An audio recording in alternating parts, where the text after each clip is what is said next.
o ministro Alexandre de Moraes disse, em todas as letras, que a corrupção é uma chaga, infelizmente, diz ele, uma chaga persistente no Brasil.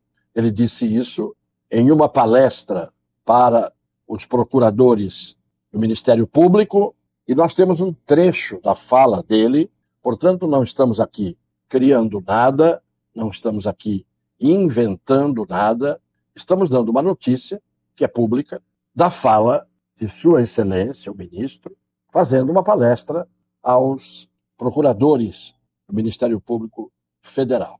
Que infelizmente no Brasil é persistente, que é a corrupção. É uma chaga que corrói a democracia, como nós vimos nesses últimos tempos, com um abalo sísmico no mundo político, que teve suas consequências.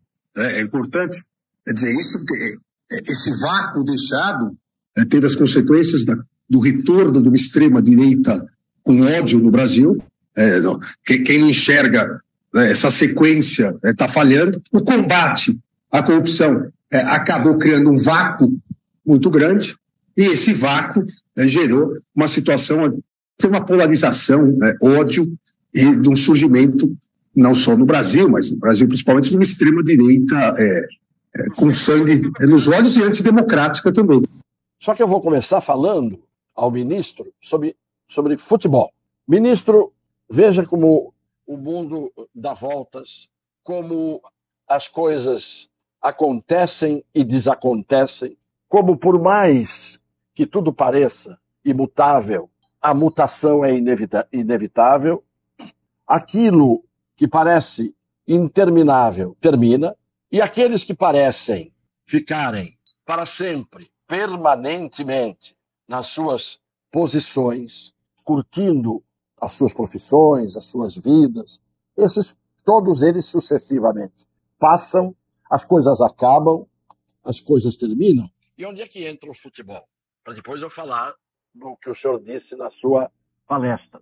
O time que fez o maior número de gols na história do futebol, e estes são dados irrefutáveis, o time que teve nos seus quadros, ao longo do tempo, craques, grandes jogadores, e que por isso foi, muitas vezes, campeão de tudo, e que teve o maior atleta e o maior astro do futebol de todos os tempos, Edson Arantes do Nascimento, Pelé, esse time ontem foi rebaixado para a Série B do futebol brasileiro. As coisas acontecem, ministro. Queiramos ou não queiramos, é uma questão de tempo. E as pessoas pensavam que o clube do atleta do século, do maior jogador de futebol de todos os tempos, um time que colocou o mapa do Brasil no mapa do mundo, caiu ontem de forma medíocre para a Série B. E eu estou à vontade para falar porque eu sou, há 81 anos, membro do quadro associativo deste clube. E por que eu estou dizendo isso a Vossa Excelência, senhor ministro? Porque a gente tem dito aqui repetidamente que tudo passa. A estatura hierárquica das pessoas passa e o grau de prepotência ou de humildade de uns e de outros pode se inverter. Os que estão por cima, num determinado momento, acham que jamais descerão ladeira abaixo, e aqueles que estão por baixo, às vezes, têm a desesperança de poder galgar o cume das cordilheiras. Isto é inevitável. É da história do homem, é da história do mundo, é da história dos tempos. Então, eu tenho sempre dito isso. As coisas acabam, as coisas passam. A roda gigante muda de posição. Quando ela para, a cadeirinha que está em cima está oposta à cadeirinha que está embaixo. E, às vezes, alguém mal educado cospe naquele pessoal que está na cadeirinha parada embaixo. Só que a roda gira. E a cadeirinha que está embaixo passa para cima e há a retribuição da cusparada daqueles que estavam em cima e foram parar ali embaixo. Então, quando o senhor diz que haveria necessidade de combater essa chaga que, infelizmente, no Brasil é persistente, que é a corrupção, eu não tenho dúvida que nisso o senhor tem toda a razão. Mas a sua fala e a sua frase não terminam aí. O que o senhor diz em seguida? Que essa chaga corrói a democracia e, nesses últimos tempos, teve como consequência o retorno da extrema-direita. Polarização, retorno da extrema-direita. Então eu começo a mostrar a insustentabilidade da sua fala e as contradições. Em primeiro lugar, quando o senhor diz que houve o retorno da extrema-direita, quando é que ela esteve antes? Porque se a consequência da corrupção foi o retorno da extrema-direita, significa que a extrema-direita não era a praticante da corrupção. Tanto que a corrupção trouxe como consequência o retorno da extrema-direita, segundo o senhor. Então, quem estava antes? O que estava em vigor antes no Brasil, a ponto de ser essa chaga que corrói a democracia? Nesses últimos anos, o senhor disse. Então, quem estava no poder antes? Era a esquerda, a extrema-esquerda. O senhor fala em polarização. Se retornou alguém que não estava recentemente, então quem estava era o oposto. E polarização é exatamente isto. Duas extremidades que são iguais.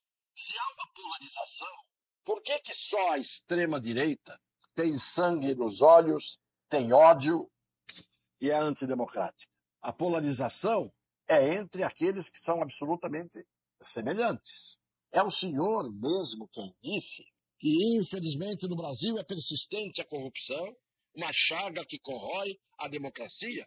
E como nós vimos nesses últimos tempos. Claro que o senhor deve estar se referindo a Lava Jato, porque o último grande movimento anticorrupção no Brasil, e talvez o único nos últimos tempos, foi a Lava Jato. Então, se a Lava Jato combateu a corrupção corrosiva, que é antidemocrática, que tem ódio, então a Lava Jato estava combatendo aqueles que agora retornaram. O senhor disse que a extrema-direita retornou como consequência do combate à corrupção, que veio à tona, que era uma chaga aberta. Então a extrema-direita veio.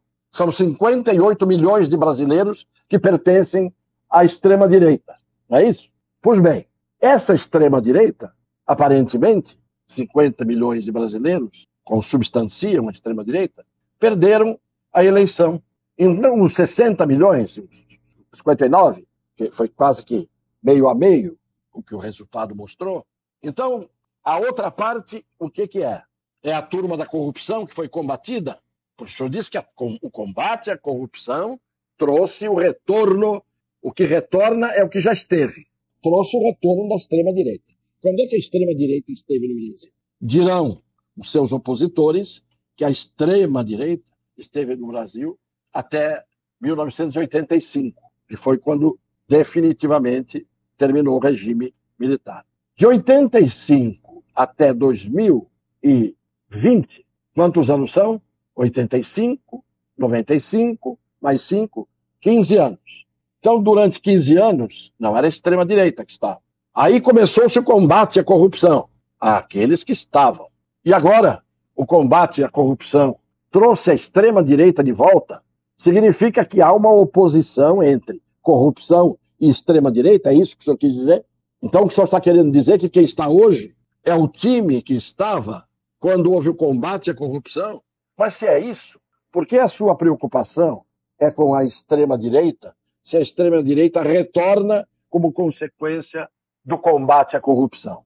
O senhor percebeu que o senhor, quando fala, se pegarmos ao pé da letra o que o senhor fala, suas contradições são compatíveis com os seus erros? Eu estou falando aqui num raciocínio absolutamente lógico, com base nas suas palavras. Retorno pressupõe que alguém tenha estado, saiu e volte. Se a extrema-direita retornou, vou repetir, é porque ela já tinha estado. Se ela já tinha estado, e eu estou radicalizando com base nas suas palavras, porque existe direita, existe esquerda, como existe extrema-esquerda e extrema-direita. Ou isto não existe? Está em todos os livros de ciência política, em todos os livros de história e em todos os fatos vivos que o mundo testemunhou, no mínimo, nos últimos 100 anos. Então, se a polarização se estabeleceu entre aqueles que retornaram, que seria a extrema-direita, mas que não estavam no momento da corrupção e do combate à corrupção, que causou o retorno deles, é porque eles seriam anticorrupção. Não sou eu que estou dizendo isso, é o senhor que falou.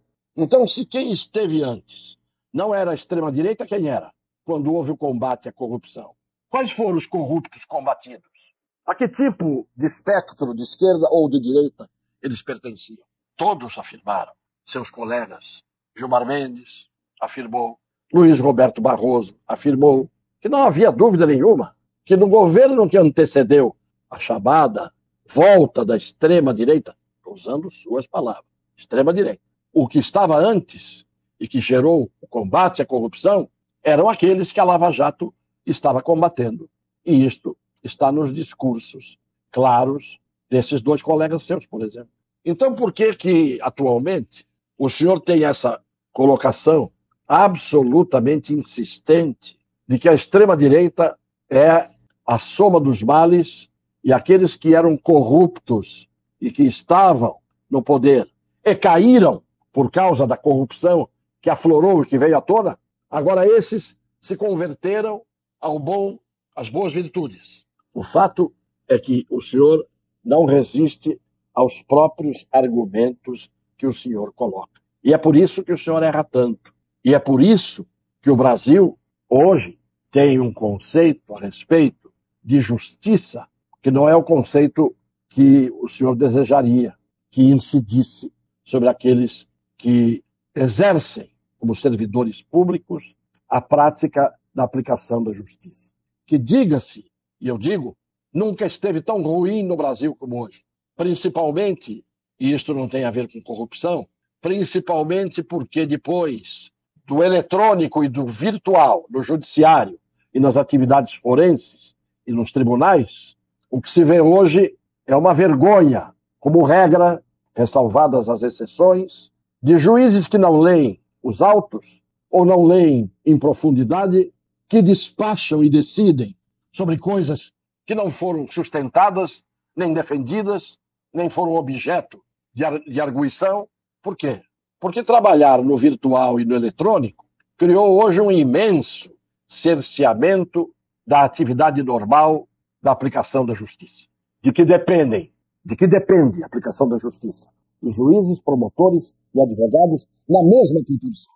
E os advogados, infelizmente, com a cumplicidade da ordem dos advogados do Brasil, em muitas esferas, passaram hoje a ser idiotas que escrevem, que fazem sustentações que não são lidas, ainda que com bons argumentos e ainda com argumentos justos e irrespondíveis.